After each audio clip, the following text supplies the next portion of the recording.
It's also my pleasure to welcome Professor Raymond Tallis. So, where to begin?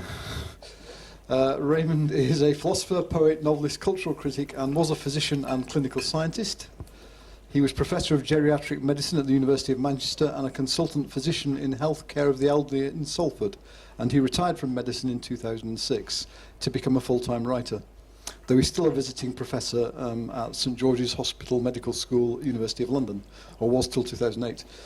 In the last 25 years, Raymond has published fiction, 3 volumes of poetry, and 23 books on the philosophy of mind, philosophical anthropology, literary theory, and the nature of art and cultural criticism, together with 200 articles in various magazines and journals. So he's a very prolific person. I guess he's the picture of the Renaissance man, I guess, would be a good description. So it's a pleasure to introduce him and to have him speak to us today on Are We Just Animals?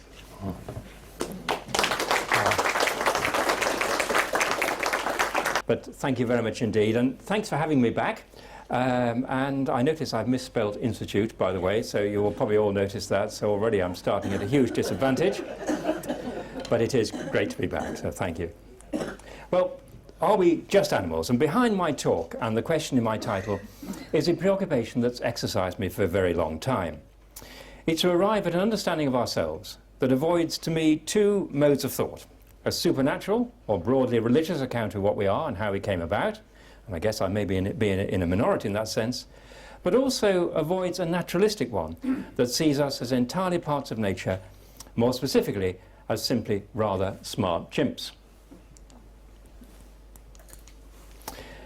A proper understanding of ourselves must acknowledge that we're irreducibly persons, who are on the one hand not mere organisms, nor on the other good or bad angels. We are, as the French philosopher Maurice Merleau-Ponty said, embodied subjects. We're agents, to some extent independent points of departure, though I don't want you to feel that this means we should embrace a dualism that sees us as ghosts that have somehow got caught up in biological machinery. I am a humanist, and this requires perhaps that I distance myself, at least to some extent, from the doctrines of the 200 or so religions that are on offer, though not for a moment denying their huge cultural importance and their contribution for good as well as for ill into making us what we are. But I'm opposed also to materialist atheism that would deny our human uniqueness and willfully overlook the fact that we are utterly different from anything else in the known universe, not the least because we are that in virtue of which the universe comes to be known. Although this theme is one that's been exercising me over the last 30 years, it's only fairly recently I've been able to put my thoughts together on this matter in a single place, namely a volume entitled Aping Mankind, Neuromania, Darwinitis and the Misrepresentation of Humanity, available in all good bookshops. But much of this book, and indeed the talk, is going to be negative. I'm going to be criticising widely held beliefs that I think are profoundly wrong. But I don't apologise for this. The job to be done in the coming decades, it seems to me, in developing a clearer idea of what we humans are, what image we can form of ourselves, will be all the harder if we're already stuck in thinking about ourselves in the wrong way. Aping Mankind is a relatively popular book, judging by the sales, not popular enough. I treat the question of the ways in which humans are different from other primates and how we came to be so different more depth in a trilogy you see on the slide. The Hand, a philosophical inquiry into human being; I Am, a philosophical inquiry into first-person being; and The Knowing Animal, a philosophical inquiry into knowledge and truth, published by the Edinburgh University Press about a decade ago. And these 3 are definitely for masochists. Now, my master theme is biologism, the assumption that we humans are essentially animal organisms and are best understood through the biological sciences. This is an idea of some antiquity, but it currently has unprecedented currency in academe, in the Republic of Letters, and indeed in the popular press. And biologism is founded on 2 pillars of unwisdom: neuromania and Darwinitis. And I want to offer you a brief definition of each. Neuromania is based on the assumption that human consciousness is identical with neural activity in the human brain. I am my brain, you are your brain, end of story. And the brain consequently explains every aspect of your awareness and your behavior.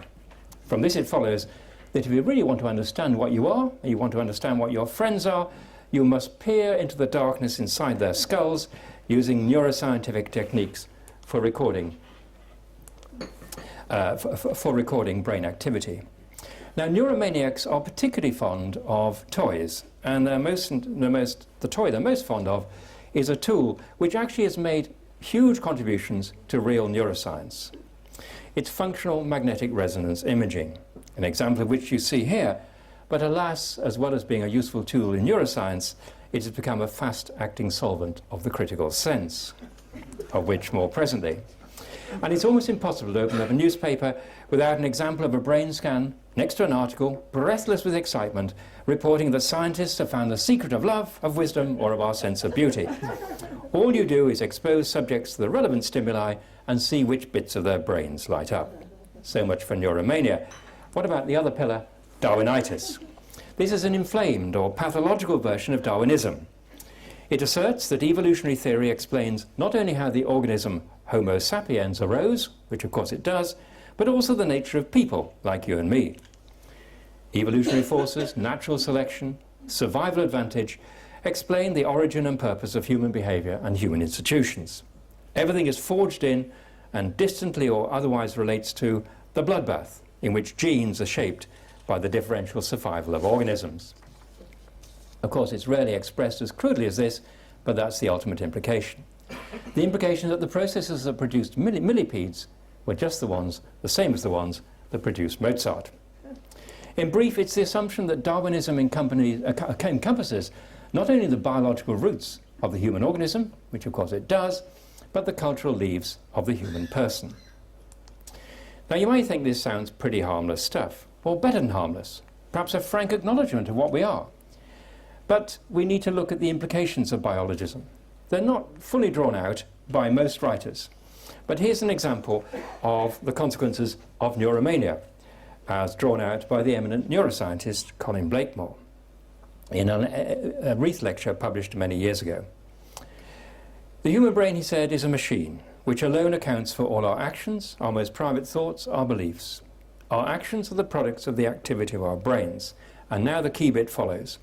It makes no sense in scientific terms to try to distinguish sharply between acts that result from conscious attention, things that we do, and those that result from our reflexes, or are caused by disease or damage to the brain. Of course, if this were true, it would have huge implications for what we believe to be our freedom. And indeed, if we are identical with our brains, or with certain neural discharges in them, events that are wired in more generally into the material universe, we must be just as unfree when we're conscious as when we're unconscious, just as unfree when we're walking deliberately up the stairs as when we're falling down them. Now, many people have drawn this conclusion and asserted that free will is an illusion, or even more contentiously, that neuroscientists have showed us that free will is an illusion. This would of course follow if we were in the grip of biological forces, which ultimately boil down to physical forces. If that were the case, we wouldn't be aware of the true reasons for our actions. Indeed, our actions wouldn't really have reasons. They would be purely epiphenomenal. What would generate our actions would be merely the effects of anterior causes. We would be absorbed into nature. Natural parts of a natural world, given that living matter is ultimately regulated by the laws of matter to core, we would be material parts, the material world, wired into the forces of physical nature. And it makes it rather extraordinary that so many in the humanities, which one might expect will be a bulwark against scientism, should have embraced neuroscience and evolutionary theory as the guide to their own disciplines with such enthusiasm. Collaboration rather than resistance, alas, seems to be in the watchword. They have listened to the words of the once despised prophet E.O. Wilson, who argued that the humanities, ranging from philosophy and history to moral reasoning, comparative religion, and interpretation of the arts, would draw closer to the sciences and partly fuse with them on terms dictated by the sciences. For example, there is a flourishing pseudo-discipline of neuroaesthetics, which purports to explain both creativity and aesthetic pleasure in terms of activity in certain bits of the brain. Brain tingles is all. And this propensity for brain tingles has been implanted in us, we are told, by evolution, hence Darwinian aesthetics, which makes sure we tingle to the right kinds of things, For example, symmetrical faces or pictures of landscapes loaded with food. Neurolaw aims to replace the untidy processes of the judicial system with a biological justice rooted in an understanding of the neural causes of action. Neuroeconomics can explain why we buy things we don't need or we shouldn't buy by looking at the balance between the want it centre in the amygdaloid body and the wait until you can afford it centre in the frontal lobes. Those toxic subprime mortgages that led to the financial meltdown of 2007 to 2008 were in fact neurotoxic. Conspicuous consumption and all our trillion-pound debts are driven by our instinct to advertise our genetic health. Neuropoliticians tell us that we should look beyond the ideologies of the right and left to an understanding of the rivalry between the left and right hemisphere. Neurotheologians look for God spots in the brain where religious experiences and beliefs are located. The evolutionary theorists of religion tell us that the God spot has been implanted in our brains because religion, believe it or not, promotes solidarity and inclusive fitness. Ethics is also rooted in the replicative imperative of the selfish gene. Even altruism can be explained in evolutionary terms by employing the notion of inclusive fitness. Inclusive fitness is the sum of the organism's classical fitness, how many of its own offspring it produces and supports, and the number of equivalents of its own offspring it can add to the population by supporting or cooperating with others. Now, it wouldn't take very long to expose the fallacies that are the foundation stones of these pseudo-disciplines, but I'm not going to go through them. It's all there in the book. But for the point for my present talk, is that these pseudosciences, or pseudo-humanities, are symptoms of a biologistic view of mankind. And this is what I want to focus on. Now, of course, the fact that a view has undesirable consequences should not itself cut any ice. Just because you don't like something doesn't make it untrue. There is only a very thin connection between the palatable and the true. I find it rather unpalatable to think I'm going to die one day. Other people may find it more palatable. But this doesn't make it untrue. Yuck, in short, is not an argument. So I owe it to focus on the fundamental errors of neuromania and Darwinitis, and I want to start off with neuromania. I want to look briefly at the logical errors behind neuromania, then talk about the current limitations of the science that would make many claims premature, even if they were logically well-founded, and finally about the fundamental barriers to neural explanations of consciousness that would remain even if the current limitations of science were overcome. First, the central conceptual muddle. As a doctor and a clinical neuroscientist involved in research into stroke and epilepsy for many years, I'm fully aware that to live a human life requires a brain in some kind of working order. What I dispute is that it follows from this that living a human life is being a brain in some kind of working order. As the French philosopher Maurice Merleau-Ponty pointed out, neuroscience reveals some of the most important necessary conditions of our behaviour and our awareness. What it doesn't do is provide a satisfactory account of the sufficient conditions of awareness and behaviour. For example, in order to be knocked down by a bicycle in Cambridge, it's necessary for me to be in Cambridge. I'm happy to report that it isn't a sufficient condition, although I have to tell you, it was a close-run thing. The mistaken idea that the brain is a sufficient condition of our consciousness and all that flows from it is neuromania. And it draws on the assumption that the rough, and much rougher than is often thought, as we'll see, the rough correlations between observed neural activity and reported activity, behaviour, and so on, imply the former causes the latter, or even is identical with it, is incorrect. Well, that's the logical error. But let me move to the empirical problems and illustrate them as two much discussed studies, which seem to some people to confirm that even our most complex feelings, emotions and activities are reducible to brain activity, and that even when we feel we're acting voluntarily, our brains are calling the shots.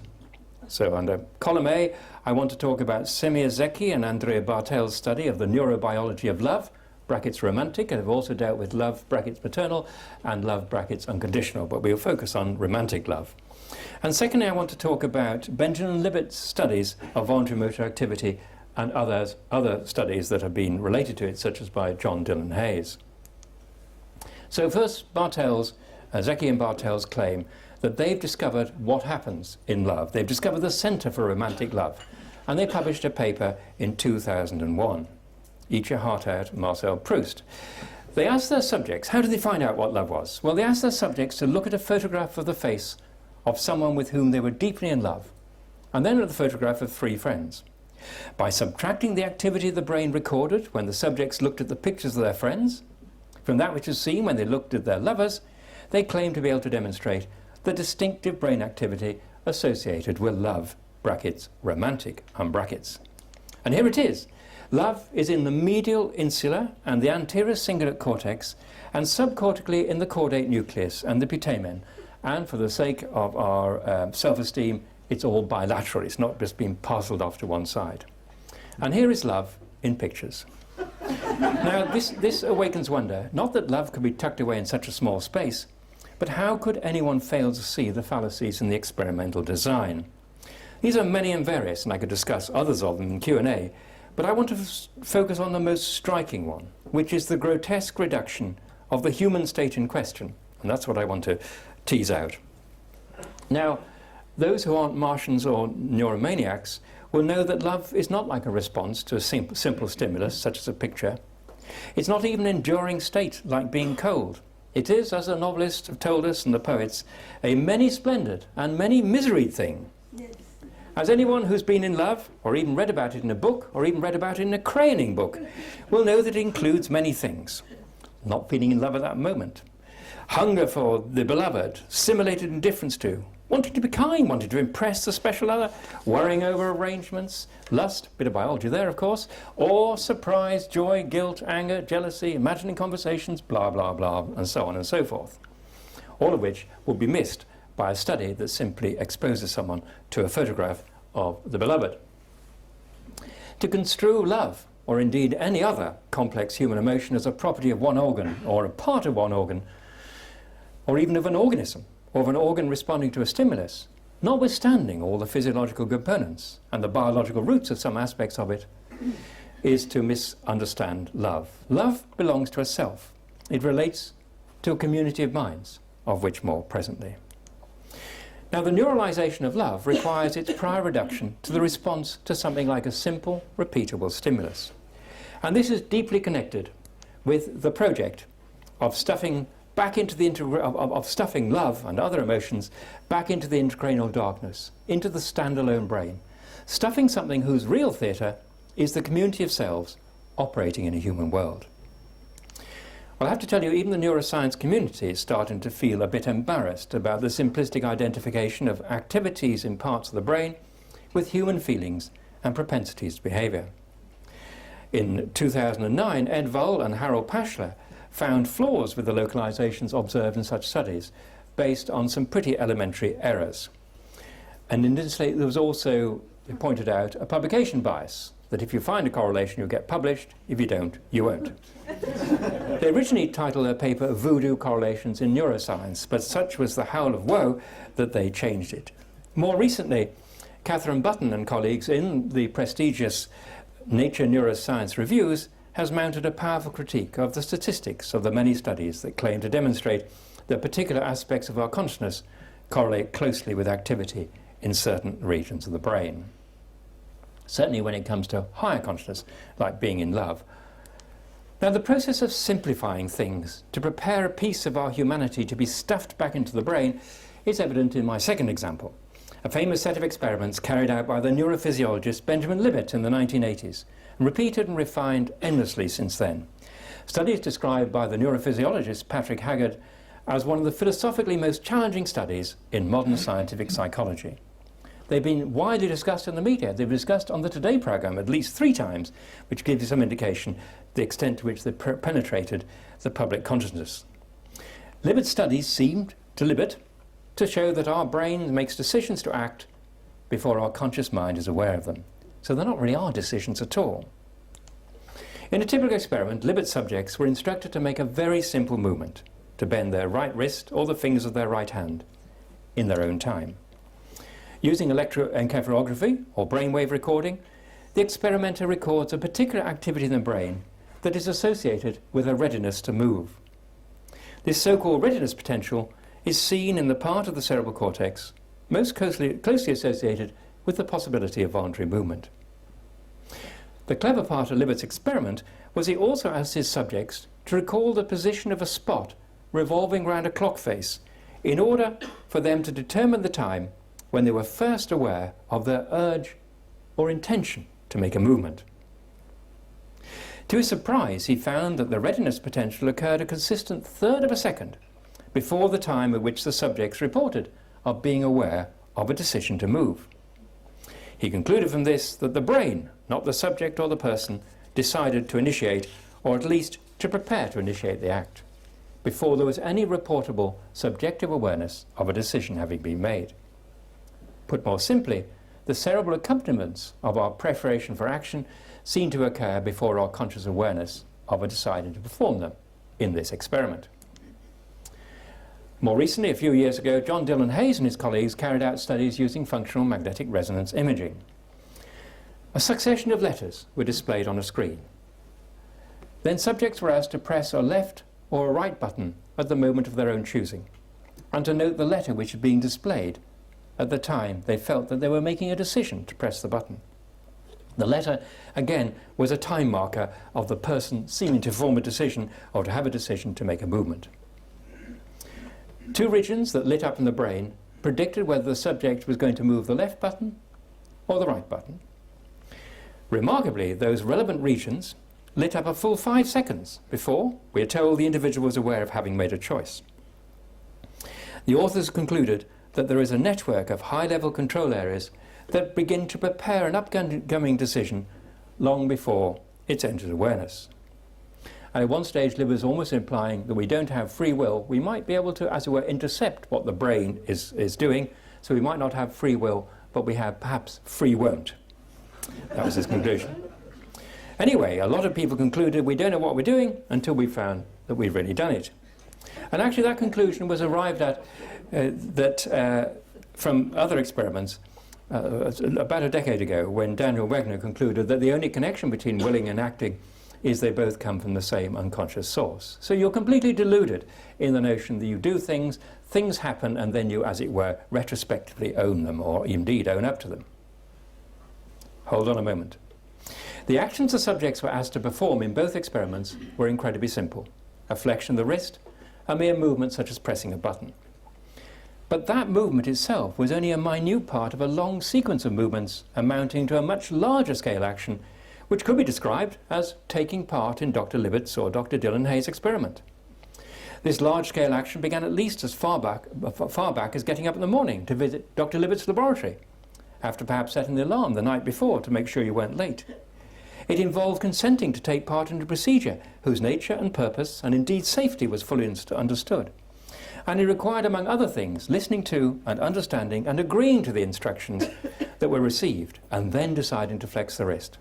In other words, the immediate prior intention, the psychological event timed by Libet, was not the whole story of the action, only a tiny part of it. It was preceded by many others that were minutes, hours, perhaps days before the action. So the real story is not about the flexing of a wrist, which doesn't make any kind of sense except with this larger context, but of a sustained and complex resolve being maintained over a very long time, including many large items of behaviour, getting on and off buses, looking for the laboratory, getting irritated because he can't find it, cancelling or declining other commitments so as not to let Dr. Libet down, and so on and so forth. They had thousands, indeed hundreds of thousands of motor components, all orchestrated and subordinated to achieving a rather complex goal. Once this is appreciated, then the temporal relationship in Libet's experiment between the last step, the wrist flexing, and the readiness potential seen in the laboratory, and the sensation of intention, that really becomes less relevant. It's the decision to participate in the research which gave the wrist flexion its meaning. And this began not milliseconds, seconds, or minutes, but hours, perhaps weeks, before the wrist was flexed. Weeks when the person read the advert in the paper saying Dr. Libet was looking for experimental subjects. Or perhaps even going further back than that, part of a much greater intentional whole, such as wanting to please Dr. Libet, or wanting to help those clever scientists understand the brain, as it may one day help doctors to treat brain injury more effectively. Libet's experiment illustrates how the neuromaniac case against freedom is rooted, seemingly demonstrating that we are our brains and our brains are calling the shots, is rooted in a very distorted conception of what constitutes action in everyday life. If you want to make voluntary actions seem involuntary, the first thing you do is strip away their context, remove the self from which they originate, remove the nexus of meanings that is the world to which they are addressed, and then effectively break them down into their physical elements. This gets you well on the way to eliminating the difference between a twitch and a deliberate action, and to make an action seem as if it could be explained by a burst of immediately prior nerve impulses embedded in an impersonal neural reality, rather than relating to a first and second person world where behaviour is not atomic but interconnected. If you're looking for our free will, or where it is, one has to remember that the locus of a free will is a field of intentions, purposes, meanings and so on, rooted in the self and its world, and that extends far beyond the laboratory where twitches and movements can be observed. Well, so much for the empirical evidence that seems to support the assumption that human consciousness, that human consciousness that motivates our behaviour boils down to neural activity. But it is an assumption, and I want to look at this assumption directly. My critique is based on this inescapable fact. When we're talking about the brain, we're talking about a piece of matter which hosts events that are entirely subject to and can be explained in terms of the laws of physics. And this is what Daniel Dennett, a leading proponent of neuromania, has pointed out. There's only one sort of stuff, he said: matter. The physical stuff of physics, chemistry and physiology. And the mind is somehow nothing but a physical phenomenon. In short, the mind is the brain.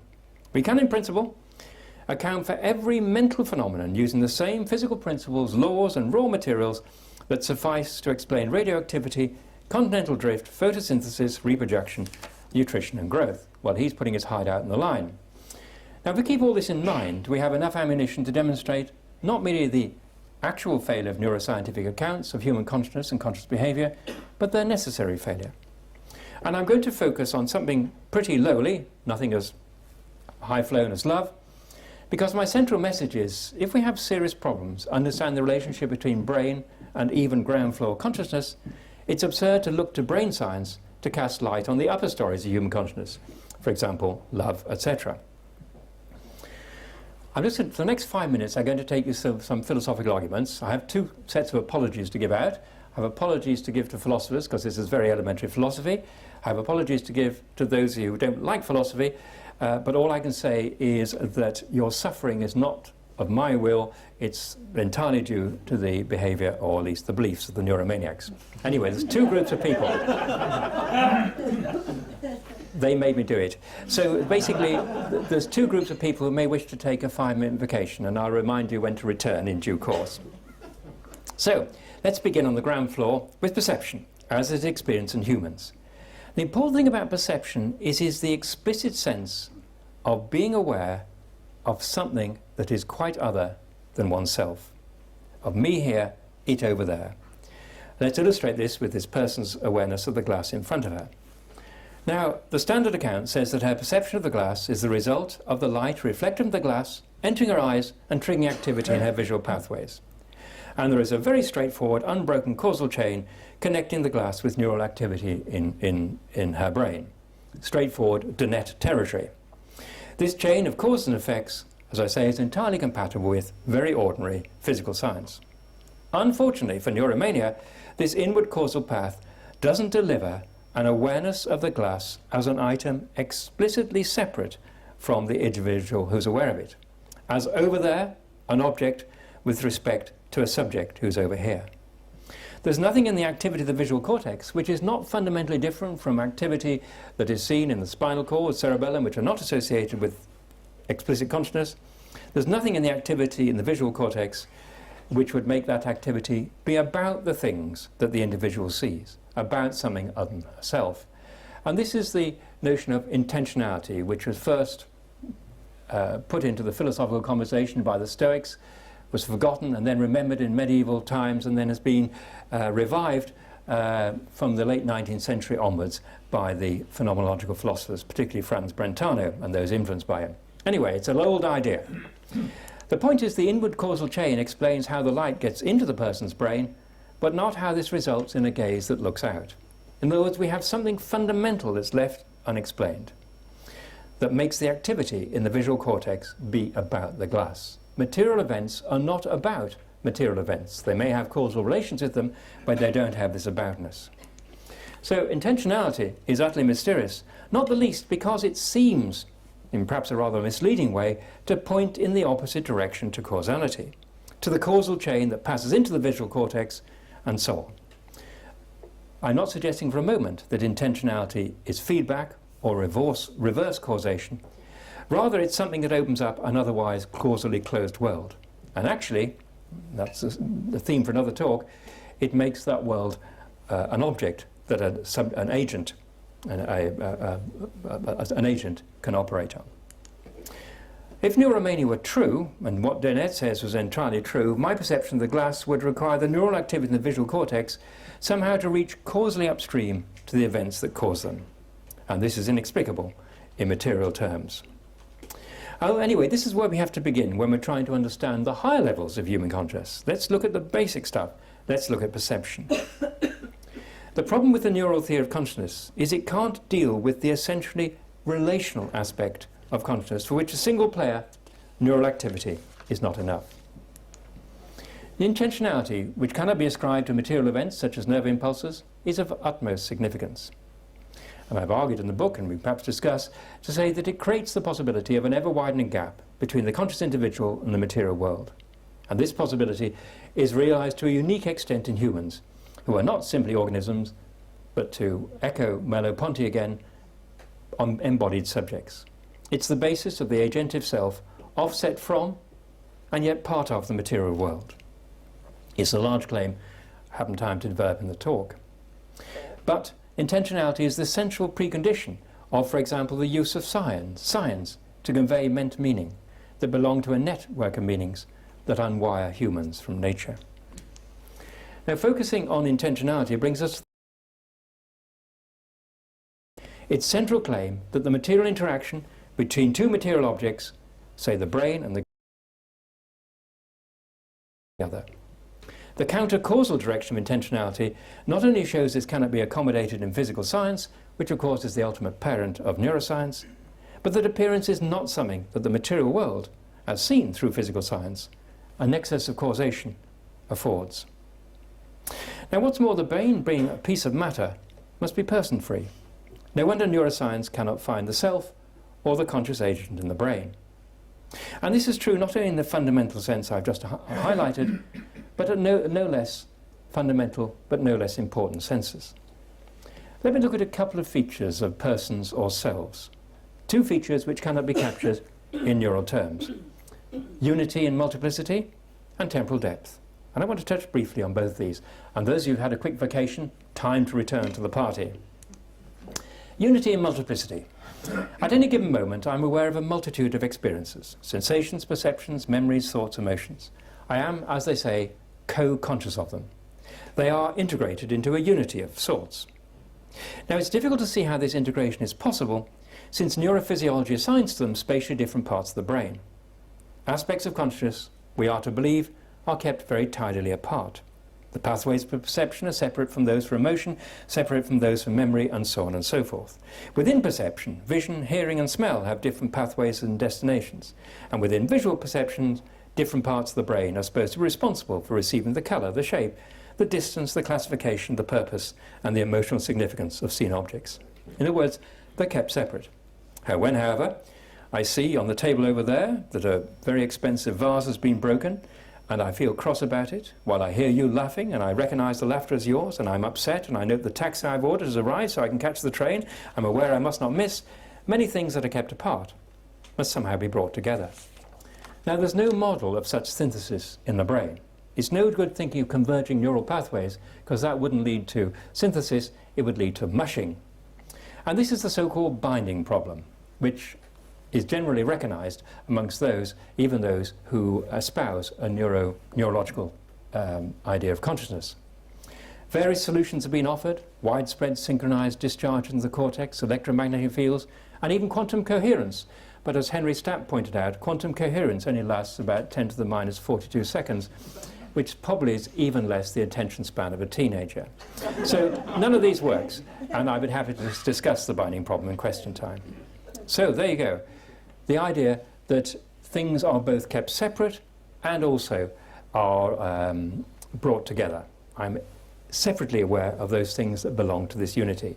The 3 in 1, I know, which has taxed theologians for a long time, is as nothing compared with the billion in 1, which is my ordinary moment of consciousness. What are the neurological explanations of that other distinctive feature of subjectivity, temporal depth?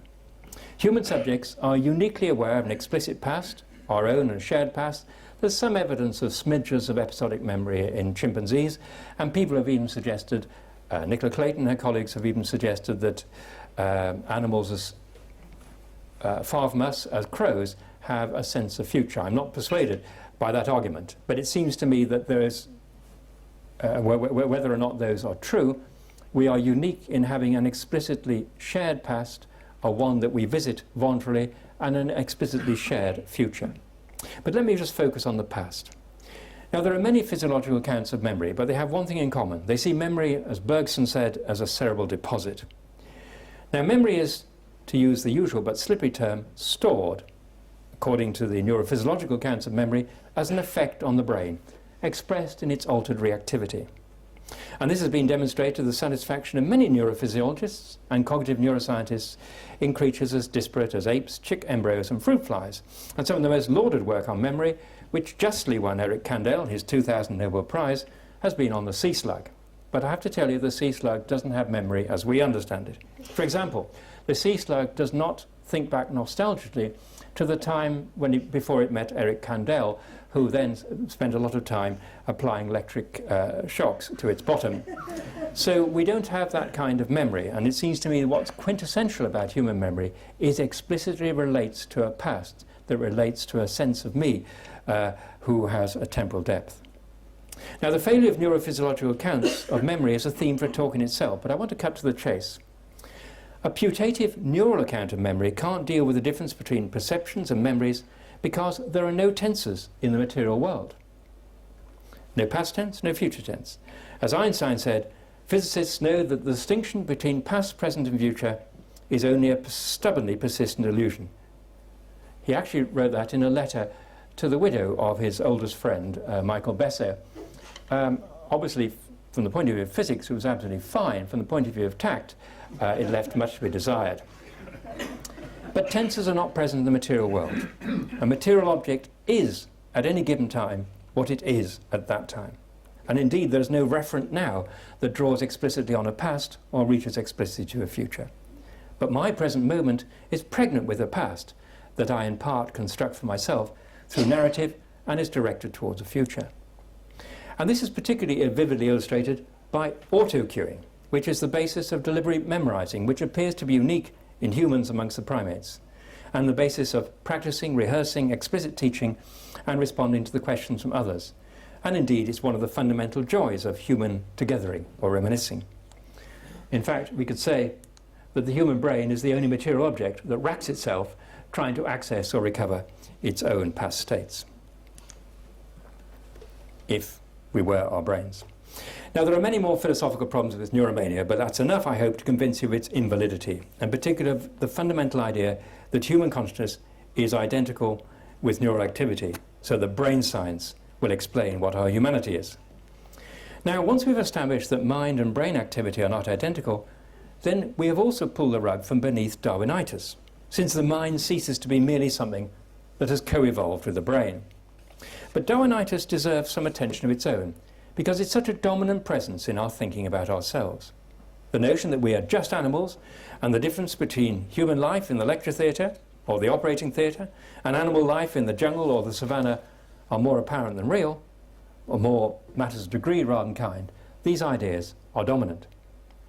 Now, it's a mistake to combat this view by appealing to high-end activities such as composing symphonies, religious worship, or fretting over transfinite numbers. No, the difference between ourselves and beasts are wall to wall, and they relate as much to those things that seem to be mirrored in animal behaviour as to those in which we are explicitly unique. For we humans take the biological givens and transform them out of all recognition. And I want to illustrate this briefly with two fairly homely examples, eating and learning. First, feeding. Supposing you invite me out for a meal.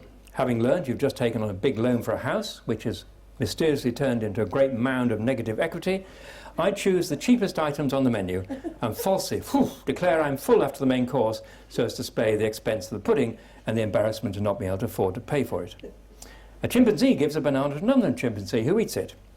Darwinitics would like to say both the chimp and I are doing very similar things because we're both exhibiting feeding behaviour. But of course this identity description obscures huge differences between the chimp's behaviour and mine. And what's more, anyone who is acquainted with the most routine dinner table, the products of a vast number of deliberate actions on the part of those sitting round it, will be on their guard when they hear the phrase feeding behaviour applied both to humans and beasts. An ordinary meal is the end point of a long journey away from biology. Cooking, eating regulated by the clock and the calendar, the complex structure of meals and the grammar of what goes with what, and so on and so forth. These are but a few of the ways in which human dining is distanced from animal eating. They are all increasingly sophisticated aspects of man, the animal who does things explicitly and whose natural medium is a community of minds, extending indefinitely geographically and indefinitely historically into an accumulated and collective consciousness of the race. The laden table draws on 4/4 of the earth and great tracts of past and present human consciousness. Learning behaviour. Here's a fairly ordinary example. I decide to improve my career prospects by signing up for a degree course which begins next year. But I have a small child. I therefore do more babysitting this year in order to get some credit for people to do the babysitting for me next year. My learning behaviour. Daisy the cow bumps into an electric wire, has a terrible shock, and henceforth avoids that place. It could be said that both Daisy and I have been exhibiting learning behaviour. And again, you'll think the difference between the two forms of behaviour is greater than the similarities. Now, the examples that I've given illustrate something important and unique about human learning. It's not something that merely happens. It has to be done and organised. And this is connected with the fact that humans uniquely practice skills and memorisation. What's more, animals do not teach their young in the way that we teach our young, or not outside of Disneyland anyway. Human learning is often a collective activity and sometimes mediated by institutions and involves not merely being shaped by experience one has by accident, but setting out to acquire experience and indeed to acquire factual knowledge. And facts, unlike experiences, do not occur at particular times. What is more, learning for humans is part of a narrative of a life that is led rather than merely lived. Man is the teaching animal. Homo sapiens is Homo didacticus. There's something very big behind this, much bigger, the human world. And it brings me close to the key concerns of my talk. This world, the human world, is stitched together out of shared attention, out of 1 trillion cognitive handshakes. It's a so-called semiosphere, a realm of signs and meanings, quite remote from the biosphere in which all other sentient beings live and have their being. One of the simplest stitches together of minds and enablers of mind sharing is pointing, which is in fact extraordinarily complicated despite surface appearance and, importantly, is unique to humans. We can discuss whether some primatologists are right in thinking that some chimps in captivity show pointing behaviour. The important thing is that most of our actions in daily life, however concrete, typically make sense only with respect to frameworks of which we are conscious, which incorporate many layers of abstraction. None of these frames of reference has any counterpart in the life of beasts. This world, with its frameworks of often abstract understanding, is utterly different from the dovetailed automaticities of the so-called social insects. We have stepped outside of our organic bodies into a domain where things are made explicit. In that domain, uniquely we guide, justify and excuse our behaviour, according sometimes to general and abstract principles. Incidentally, we also do things like creating cities, laws and institutions. We entertain theories about our own nature, about the world. We frame our individual lives within a shared history, and sometimes inquire into the order of things and the patterns of causation and physical laws that seem to underpin that order. Now, these phenomena, albeit profound and complex and pervasive, are merely surface manifestations of something even more profound, complex and pervasive. Namely that we're explicit animals who lead our lives, living out shared and individual narratives rather than merely living them, who are conscious of ourselves and of others and of the material world and its intrinsic existence and properties that no other animal is conscious. V.S. Ramachandran, a neuroscientist, one, I have to say, inclined from time to time to bursts of neuromania, surely spoke truly when he asserted that humanity transcends apehood to the same degree by which life transcends mundane chemistry and physics. This seems so obvious that it's difficult to see why so many people stubbornly insist on overlooking what's in front of their noses, and perhaps something we might discuss. Well, I examined and found wanting what seems to be one of the most widely received ideas of our time, namely that biology is the key to human nature, that we are best understood as largely unconscious, or if conscious, programmed organisms operating in a natural world, rather than as conscious agents acting in a human one. The consequences of this biologism would be, if understood and accepted, appalling. The gap between human and non-human animals would be elided. Even higher level awareness would be reduced to the properties of living matter, directed only to continuation through reproduction and repair. Identification of the human mind with the functioning of the organic brain would render untenable the assumption of a fundamental difference between human actions and other events in the material world. Would deny the fundamental difference between, say, your coming to this talk and the chemotaxis of a single-celled organism towards nutrients, or the fall of a stone. The impersonal, unbreakable laws of the physical world, the blind watchmakers that Richard Dawkins identified correctly as the drivers to the evolutionary process, the blind watchmakers would encroach upon, engulf, and digest humanity. Biologism is propped up by these two pillars of unwisdom, neuromania and Darwinitis, and I'd like to think you are sufficiently persuaded by my arguments to agree that this is the most appropriate place for these ideas. But you may say nobody takes them seriously enough to follow them to their conclusions. Even if this were so, they would still be important as obstacles to our trying to understand our nature in a way that truly reflects what we are. For me, an atheist, but also a humanist, a naturalistic or biologistic account of what we are is as unsatisfactory and as imprisoning as supernatural ones. So a great and exciting challenge confronts us in trying to make sense of ourselves, and neuromania and Darwinitis just get in the way. What's more, they may be worse than merely obstructing us, stopping us even to start thinking, in particular about the issues we need to address. They may be dangerous. For example, John Gray, a hugely acclaimed celebrity misanthrope and a ferocious anti-humanist, has argued in many of his books, including the best-selling Straw Dogs, that Darwin has demonstrated we are not particularly special. Human life has no more meaning than that of a slime mould. Man is only one of many species and not obviously worth preserving. Speak for yourself, mate. Well, ladies and gentlemen, I will put to you that ideas occasionally have consequences, even daft ones.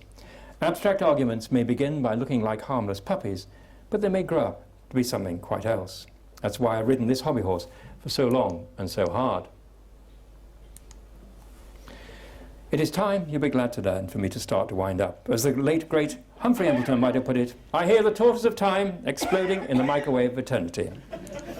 Suffice to say that those who try to explain love, conscience, human institutions by describing what they find when they peer into the brain are like someone who applies a stethoscope to this item, an acorn, and hopes to hear the rustling of the breezes in the oak forest. Neuromaniacs and Darwinitics are trying to find the community of minds forged from 1 trillion cognitive handshakes in bits of the standalone brain, lighting up in the intracranial darkness. Even if you start from the brain, you have to leave the brain behind when you're talking about social phenomena that are established in and supported by the historically developed community of minds.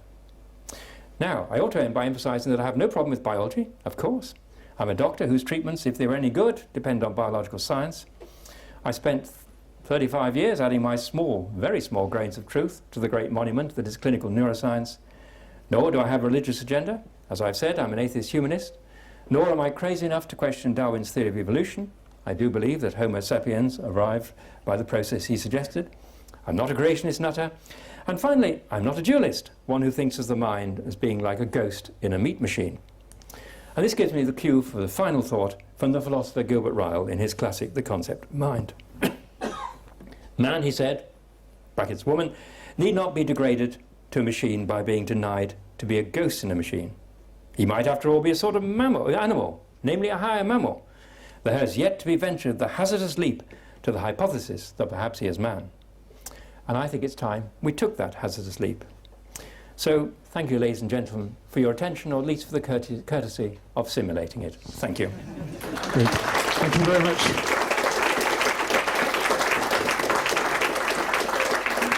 That was great. I think we've got probably going to be lots of questions. So 2 rules. One, could you wait till Lizzie gets to you with the microphone before you ask the question? And secondly, could we have short questions so that we can get plenty of questions in? So questions. Anybody want to ask a question? That lady in the middle here. Could you wait for the microphone, please? Are you aware of the multi-level analysis of the principal question you're raising that exists in scientific community? The question is, am I aware of the multi-level analysis of the question that I'm raising? Yes. I published a book a little while back called While the Mind is Not a Computer, and its subtitle was basically a pocket lexicon of neuromythology. And there are certain terms that I always put me on my guard. Complexity is one, information is another, and level is one that I also feel a bit uneasy about. If you're saying we should look at things in a way that's appropriate to the sort of things they are, and there's different levels of explanation, then that's absolutely fine. In fact, you could say I was arguing for that. But if you say that actually, if you look at a certain level, if you look at things at a certain level, you've got to dig a bit deeper, and you can look at them at a lower level, and so on and so forth, and that the direction of explanation lies from societies to people, to cells, to molecules, to quantum mechanics. That's the multi-level approach that I would reject. I think you're absolutely right that you can look at things at certain levels and you keep those levels separate. One is not reducible to the other. Yeah. Let somebody else have a question as well. A gentleman at the back, I think, was somebody there? No. Okay, gentleman at the front here. Sure. My question relates to a book by Francis Crick called The Astonishing Hypothesis, which you might call the conventional hypothesis, that you're nothing but a bunch of neurons. And in the last chapter of this book, he says, of course, this is just a hypothesis. It may turn out to be right, or it may turn out to be the rather limited spiritual view of his mother, that it's wrong, or that he contemplated that there might be a third way which we're not in a position yet to even think about properly. I just wondered how near to this depth of thinking you think we might be at this point in time. Yeah, the astonishing hypothesis, I mean, the thing that astonished me about that book was that he entertained that hypothesis for so long. There's a famous passage, you, yourself, etc., are just an assembly of neurons and molecules, etc. Clearly, for all sorts of reasons, that didn't hold up. So he does look possibly at different views. And certainly the third possibility that he puts forward, that there may be a totally different way of seeing things that we haven't started to engage with yet, to me is very encouraging. But we have to get rid of the kind of rubbish that he filled his book with before we can start actually entertaining that third view. My talk is largely negative, but the reason is that one wants to clear the decks so that we can actually start thinking. I don't for a moment compare myself with John Locke, but he famously said that he felt he was a humble undergardener clearing the rubbish on the path to truth, while it was the incomparable Mr. Newton who would deliver the goods. Well, I'm neither John Locke nor indeed the comparable Mr. Newton, but I do feel there's a job to be done of clearing the rubbish out the way. And if we hadn't had the previous 230 pages of Francis Crick's thing, and just read the last paragraph, our lives will be richer and more efficient. There's a gentleman right at the back. So a lot of what you said is very anti-reductionist. And surely you'd probably agree that, at some level, for very practical reasons, being reductionist, tackling a problem in a way that you can communicate to your peers, is actually a really positive, good, important thing that could be applied not just to science, but to humanities and social science as well. So the question is, where do you draw the line between your categories of Darwinitis, neuromania, and something that I would presume you would agree that is a healthy view of reductionism? Yeah. I have no problem with things being described at an appropriate level. And so, for example, at one level, I am a collection of molecules. Not I am a collection of molecules, that's a mistake. There is a collection of molecules corresponding to my body. And certainly, a lot of my research, we were looking at the brain as a necessary condition for movement or whatever. So that's healthy and useful. But one shouldn't reduce things beyond the point, to the point where you're starting to traduce them. There's a difference between reduction and traduction, it seems to me.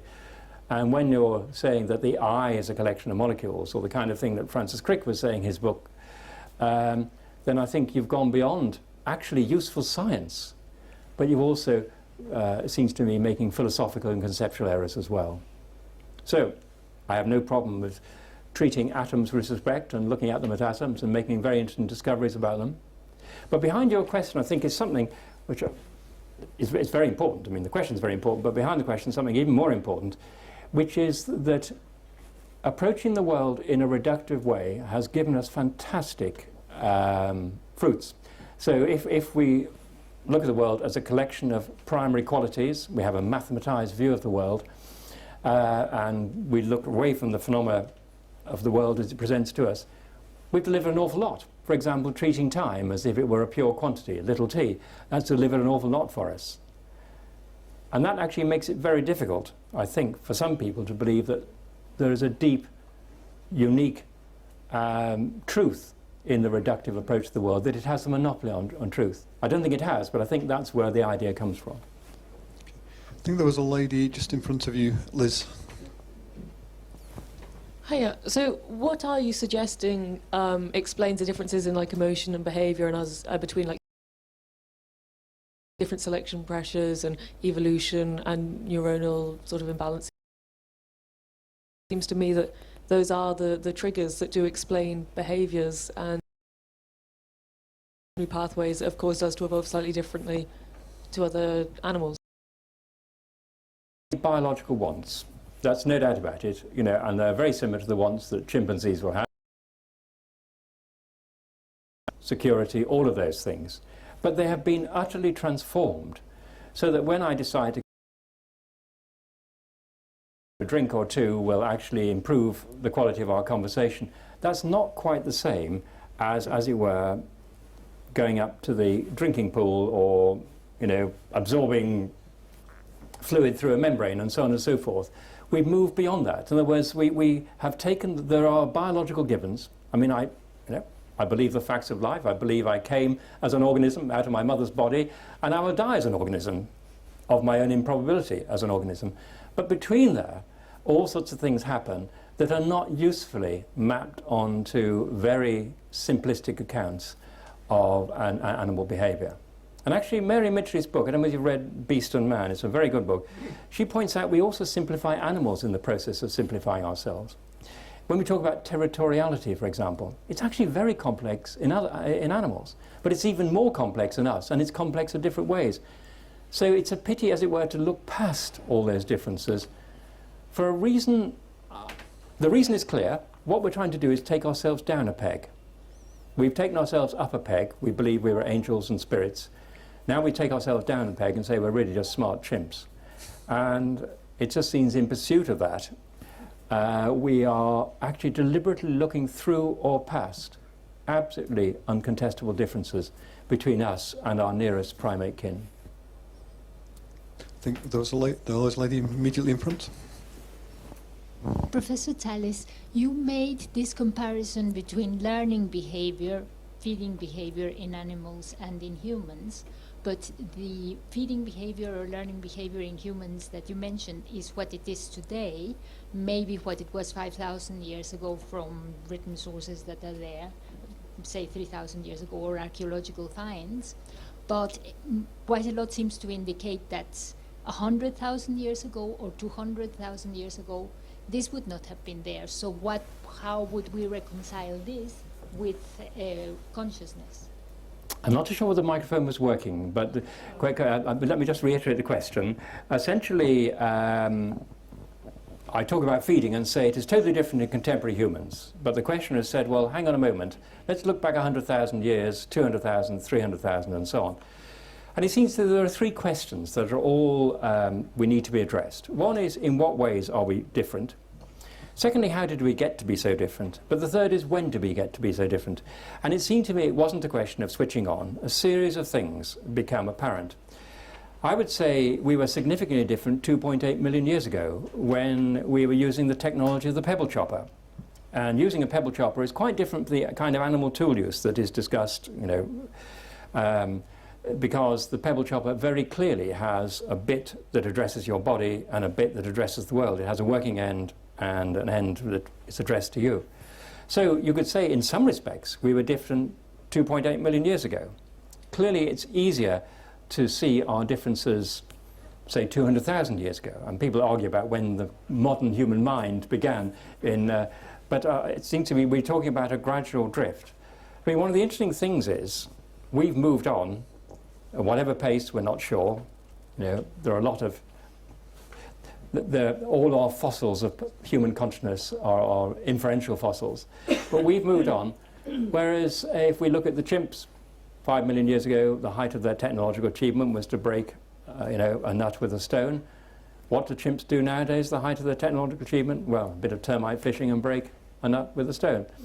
But there has been a series of events. I mean, for a long time, things were quite static. If you look at the interval between, say, the pebble chopper and the hand axe, we're talking about 1 million years. There was an amazingly little development. So I agree with you, I was taking contemporary examples, but they are rooted in other things that were coming on stream before then. And I think, as I say, we could argue that the kind of tool use that was seen perhaps 2 million years ago was rather different from the kind of tool use we see in animals. Great, thank you very much. I think we're going to have to call a close there because it's 2 o'clock, so let's thank Professor Tallis again.